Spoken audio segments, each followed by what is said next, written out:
But that guy, I've been that for American Top Team for a while. You know, every time there's a recruiting class, I would take the guys out to eat or like things like that. So I got to meet Colby, and I was like, man, the guy could wrestle. You know, couldn't do a damn thing but wrestle at the time. You know, and we got along in the beginning. We were doing the same thing. You know, fighting. And then I go play poker, and I'd see his ass at the casino as well. So, like, one thing led to another. We were spending a lot of time without trying. Just we're in the same facility, same buildings constantly, you know. So would you actually, like, see him playing poker, or would you guys go together? I'd see him play poker, and then we started like, oh, I'm going to go after a session. Yeah, I'll see you over there, things like that, you know.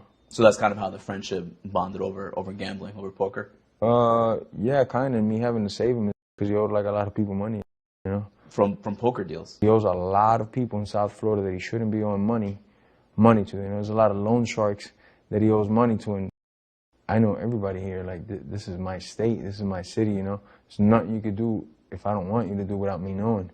So he owes a lot of money to a lot of the wrong guys, man, and that stress is constantly on him, and you could see it in his face.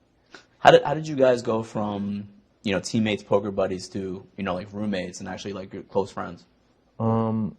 He broke up with his girlfriend, so she kicked him out of the place. American Top Team didn't have a spot for him. I was living up here at Coconut Creek. I had a 2-bedroom, and he was like down in his luck. He had also broken his hand in a fight. So I was like, yeah, you come stay with me, you know, give me like $300 a month and take that damn room, you know. I never paid once because he ended up breaking his hand again in practice like 4 months later, so he wasn't able to generate an income. I'm a pro fighter with like 25 fights at the time. I have some sponsorships for food, so he's like staying at my place and eating at my place, you know. So, of course, the guy was like a different person then. It was like I'm feeding him, I'm the hand that provides him everything. He's a much different person than would dare say a bad thing to me or about me ever, you know. But once the money got involved, piece of...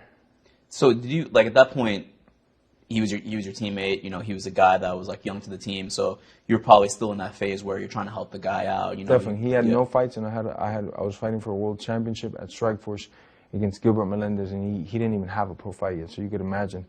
I was showing him a lot of the ropes, the tricks of the trade. You were a mentor to him. He knows it. I mean, he says it in interviews constantly, you know.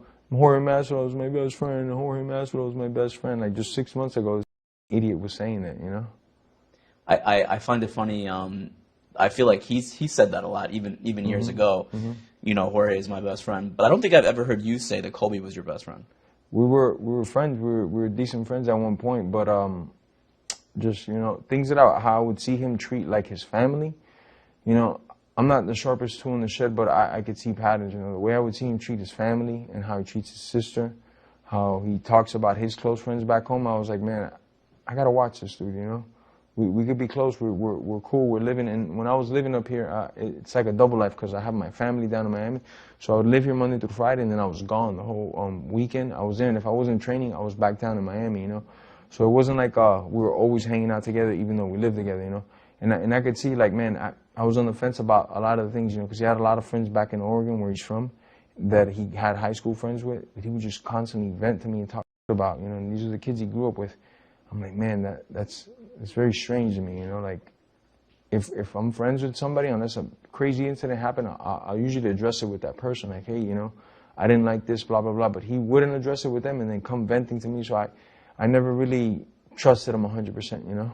Because you figured that if he was saying that about them, then what is he saying about you to other people? And then the way he would treat his family was a very big indicator, you know. And then John Jones warned me numerous times, you know. Me and John Jones weren't even cool like that. We hadn't spoken too much, but he sent a couple messages to me. Be our managers at the time, like, man, watch this guy. He stole my clothes. My clothes don't even fit him.